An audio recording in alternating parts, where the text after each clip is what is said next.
የክርስቶስ ኢየሱስ ምሳሌያዊ አስተምህሮቶችና ትርጓሜያቸው ክፍል 4 ኢየሱስ ክርስቶስነቱን የሚያረጋግጥባቸውን ምሳሌዎች ተናገረ። ማቴዎስ ወንጌል ምዕራፍ 12 ከቁጥር 22 እስከ 30፣ ማርቆስ ወንጌል ምዕራፍ 3 ከቁጥር 22 እስከ 27። መነሻው ኢየሱስ ክርስቶስ በአገልግሎቱ ሂደት ወቅት ሁሉ ከሃይማኖት መሪዎች በኩል እየበረታ የሚሄድ ተቃውሞ ይገጥመው ነበረ። ስራዎቹም ሆነ ቃሎቹ መሲህነቱን በግልጥ ያሳዩ ቢሆንም ግትሮቹ የሃይማኖት መሪዎች ግን መሲህነቱን መቀበል ሆነ ማመን አሻፈረን አሉ።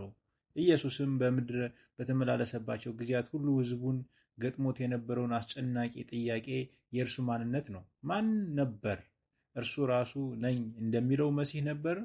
የገሊላ ሕዝቦች መሲህነቱንና እስራኤልን ነፃ በማውጣት ገዢያቸው እንደሚሆን ያምኑ ይመስላሉ። በዚህ አጋጣሚ ክርስቶስ አንድ ድዳና አይነ ስውር ውስጥ ጋኔል አስወጣ። ሕዝቡም እንጃ ይህ የዳዊት ልጅ ይሆንን አሉ። ማቴዎስ ወንጌል ምዕራፍ 12 ቁጥር 23። የግሪከኛ ትርጉሙ በሆነው አዲስ ኪዳን አገላለጥ መሰረት የሰዎቹ ጥያቄ አሉታዊ መልስ ይሻ ነበረ። ያ አልሆነም። ምክንያቱም ኢየሱስ ክርስቶስ ነኝ እያለ የሚገልጠውን የሚያረጋግጥ ጠንካራ ማስረጃ አለማግኘቱ አልነበረም። ይልቁንም ሰዎች ጥያቄያቸውን በዚህ አኳኋን ያቀረቡት ከሃይማኖት መሪዎች ብርቱ ተቃውሞ የተነሳ ነበረ። በዚህ ጊዜ ጥቂት የሃይማኖት መምህራን ሕዝቡ በክርስቶስ እንዲያምኑ ለመከላከልና ለማግባባት ግልጥ በሆነ ዓላማ ወደ ኢየሩሳሌም እንደመጡ ማርቆስ መዝግቧል። ማርቆስ ወንጌል ምዕራፍ 3 ቁጥር 22። አጋጣሚው የታየውና እንዲህ ያለው ያልተለመደ በኃይል የመጠቀም ሁኔታ ማብራሪያ አስፈልጎታል። ይህ በሰብአዊ ብርታት የተከናወነ ተግባር ሳይሆን በግልጥ እንደታየው ከዚህ በላይ ነበረ። ይህን የመሰለ ተአምር ለማድረግ የሚችሉና ከሰብአዊ ብርታት የላቀ ኃይል የሚያመነጭባቸው ሁለት መነሻዎች ነበሩ፣ እግዚአብሔር ወይም ሰይጣን። የፈሪሳውያን ወኪሎች ይህ በቤልዘቡል በአጋንንት አለቃ ካልሆነ በቀር አጋንንትን አያወጣም በማለት የታምራቱን ባለቤትነት ለሰይጣን ሰጡት። ችግሩ ኢየሱስ ክርስቶስ ታምራቱን ያደረገው በእግዚአብሔር ኃይል መሆኑን ገለጠ። ዮሐንስ ወንጌል ምዕራፍ 14 ቁጥር 10። ፈሪሳውያን ደግሞ ታምራቱን ያደረገው በሰይጣን ኃይል ነው አሉ። ስለዚህ የትኛው ገለጣ ነው እውነት የሚል ጥያቄ ተነሳ። ኢየሱስ ክርስቶስ የመጣው ከእግዚአብሔር ነበር ወይስ ከሰይጣን? ክርስቶስ ይህ ታምራት የፈጸመው በዲያብሎስ ግዛት መሆን አመልክቶ ከሰይጣን የላቀ ኃይል እንዳለው በማረጋገጥ ይገልጥ ነበር። ከላይ የተነሳውን ጥያቄ የመለሰውም በምሳሌ ነው። ማርቆስ ወንጌል ምዕራፍ 3 ቁጥር 23። መፍትሄው ኢየሱስ በፈጸመው ታምር እንዳሳየው ሁሉ ከሰይጣን የላቀ ኃይል ያለው መሆኑን በወጉ ለማስረዳትና ኃይሉንም ከሰይጣን ያልተቀበለ መሆኑን ለማረጋገጥ 3 ምክንያቶችን ሰጠ። በ3 ከተከፋፈሉት ምሳሌዎች በመጀመሪያ በእርሷ የምትለያይ መንግስት ሁሉ ትጠፋለች የሚል ነበረ። ማቴዎስ ወንጌል ምዕራፍ 12 ከቁጥር 25 እስከ 26። ይህ ሁኔታ በመንግስት ብቻ ሳይሆን በከተማ ከዚህ አልፎ በቤተሰብ የሚታይ እውነት ነው። የክርስቶስ ክርክር እርሱ ኃይልን ያገኘው ከሰይጣን ከሆነና ያን ኃይል ሰይጣንን ለማጥቂያ ከተጠቀመበት ዲያብሎስ ለክርስቶስ ኃይል በመስጠት የራሱን መንግስት በማፍረስ ላይ ነው የሚል ነበረ። ማንም ቢሆን ራሱን ያጠፋው ዘንድ ለሌላ ኃይል ስለማይሰጥ የፈሪሳውያን አባባል ፈጽሞ የማይታሰብ ነበረ። በሁለተኛው ምሳሌ ማቴዎስ ወንጌል ምዕራፍ 12 ከቁጥር 27 እስከ 28 ኢየሱስ ሌላ ክርክር አቀረበ። በዚያ ዘመን መናፍስት የሚያስወጡ ሰዎች በእስራኤል የነበሩ ሲሆኑ ማቴዎስ ምዕራፍ 7 ቁጥር 22። እነዚህ ሰዎች እንደ ክፉ አድራጊዎች አይቆጠሩም ነበር። ሕዝቡ እንዲህ ያሉትን አጋንንት አስወጪዎች ያ ኃይል በበሽታ የተለከፈ ሰዎችን እንዲፈወሱ ከእግዚአብሔር እንደተሰጣቸው ቆጥሮ በበጎ ይቀበላቸውና ያመሰግናቸው ነበር። እንዲህ ያለውን መናፍስት የማስወጣት ተግባር ከሰይጣን ጋር ስላላዛመዱት ክርስቶስ ሕዝቡን እንዲህ በማለት ጠየቃቸው፣ ልጆቻችሁ በማን ያወጧቸዋል? ማቴዎስ ወንጌል ምዕራፍ 12 ቁጥር 27። ሰዎቹ መናፍስትን የማስወጣት ተግባር ሁሉ በሰይጣን ኃይል አለመሆኑን በማመናቸው ላይ ነበር የክርስቶስ ክርክር የተመሰረተው። ምንድን ነው ታዲያ ኢየሱስ በሰይጣን ነው የሚሰራው እንዲሉ ያደረጋቸው? በእግዚአብሔር ኃይል በቀጥታ ሊሰራ ያልቻለው ለምን ነበር የሚል ጥያቄም ያስነሳል። ሶስተኛው ምሳሌ ማቴዎስ ወንጌል ምዕራፍ 12 ቁጥር 29 በሚገባ የተጠበቀን ቤተሰብ በምስል የሚገልጥ ነበረ። ቤቱ ውስጥ ካለው ሀብት ከፍተኝነት የተነሳ ቅጥሩ በብረት በር ተዘጋ። ዘርፉን ይከላከሉ ዘንድ ጠባቂዎች እንዲቆሙ ተደረገ። ይህ ሁሉ ጥበቃ እያለ ሀብቱን መዝረፍ ቢያስፈልግ ዘራፊው ጠባቂው ማሸነፍ አለበት። ጠባቂው ከዘራፊው ብርቱ ከሆነ ንብረቱ ከመዘረፍ ይድናል። ዘራፊው በዘበኞች ከበረታ ግን ንብረቱ ይዘረፋል። የኢየሱስ ክርክር ሰይጣን የራሱ የሆኑትን ይጠብቃል የሚል ነበረ። ኢየሱስ ከሰይጣን ግዛት አንድ ሰው ነፃ ሊያወጣ ከቻለ ከሰይጣን የበረታ ለመሆኑ ይህ ማስረጃ ነው። በእነዚህ 3 ምሳሌዎች ነው ኢየሱስ የእርሱን ማንነት ጥያቄ የመለሰው። ስልጣን ኃይል ከማን እንዳገኘ ገልጧል።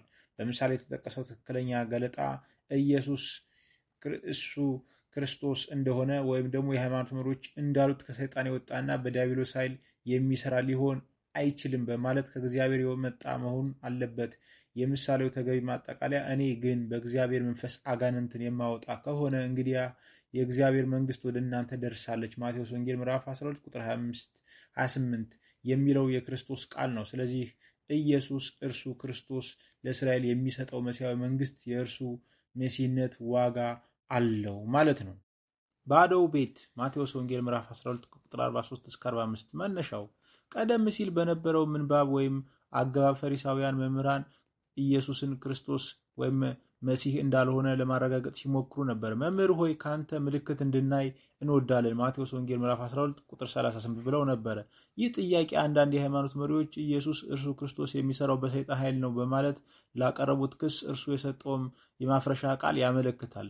ጥያቄው ማፍረሻውን የሰሙት እነዚያው መሪዎች መሲህነቱን ባለመቀበላቸው ትክክለኛ ወይም ስህተተኞች ለመሆናቸው ራሳቸውን እንዲጠይቁ አድርጓቸው ነበር። ስለዚህ እርሱ ነኝ እያለ የሚናገረው መሲህ መሆኑን በማያጠራጥር አኳኋን የሚያረጋግጥና ፍላጎታቸውን የሚያረካ መልስ በመሻት ምልክት ሊጠይቁት መጡ።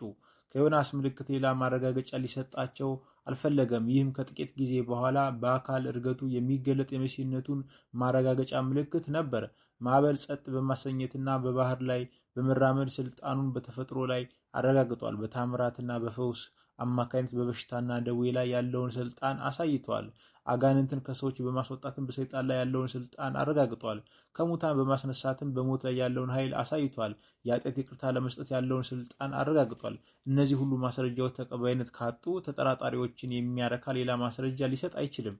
ስለዚህም በዚህ ትውልድ ላይ ሊመጣ ያለውን ፍርድ ተነበየ። ማቴዎስ ወንጌል ምዕራፍ 12 ቁጥር 41 እስከ 43። ችግሩ ቀጥሎ ያሉት ጥያቄዎች መነሳታቸው የማይቀር ነበረ። ኢየሱስ ክርስቶስን በተመለከተ የተሰጡት ማስረጃዎች ሁሉ ያልተቀበለ ሕዝብ ሁኔታ ዛሬ ምን ላይ እንደነበር በመጥምቁ ዮሐንስና በክርስቶስ አገልግሎት በኩል መንግስት በስጦታ መጥቶ የነበረውን ትውልድ እግዚአብሔር እንዴት ይመለከተዋል? መፍትሄው ክርስቶስ አጋንንት ስለያዘው ሰው ተናገረ። እንዲህ ያለው ሰው ንጹሕና ብቁ እንዳልሆነ ስለሚቆጥሩ በማህበረሰብ ውስጥ ሊኖር አይችልም። በመሆኑም ከቤተሰቡና ከመንደሩ ተገሎ ለብቻው እንዲኖር ይገደድ ነበር። በኋላ ግን ርኩስ መንፈስ ይበልጥ ተስማሚ ስፍራ ለማግኘት ሲል ለቆት ሄደ። ሰውየውም ነፃ ከሆነ በኋላ ወደ ቤተሰቦቹ፣ ጓደኞቹ፣ ማህበረሰቡ ተመልሶ ማህበራዊ ኑሮውን በደስታ ቀጥሎ ነበረ። ነገር ግን የለቀቀው ጋኔን የተሻለና ተስማሚ መኖሪያ ስላገኘው ወደ ሰውየው ተመለሰ። የጋኔኑ አስተናጋጅ ወይም ማደሪያ የነበረው ይህ ሰው ጋኔኑ በሄደ ጊዜ ሌሎች አጋንንት ማደሪያ ሆኗል ተብሎ መጠርጠር እርግጥ ነው። አጋንንቱ ሲመለስ ግን ሰውየው በማንም ሳይዝ ነፃ ሆኖ አገኘው። የቀድሞ ማደሪያው ባዶ ሆኖ ተጠርጎ አጊጦ ነበረ። ማቴዎስ ወንጌል ምዕራፍ 12 ቁጥር 44። በቀጣይነት በምሳሌው የሚገለጠው ሐሳብ እርኩስ መንፈስ ሰውየውን የለቀቀው ብቸኝነት ስለተሰማው የሌሎች አጋንንት ጓደኞች ስለፈለገ እንደነበረ ያመለክታል። ወደ ሰውየው በተመለሰ ጊዜ ከእርሱ የከፉ 7 አጋንንት ይዞ መጣ። ሁሉም ወደ ሰውየው ገቡ።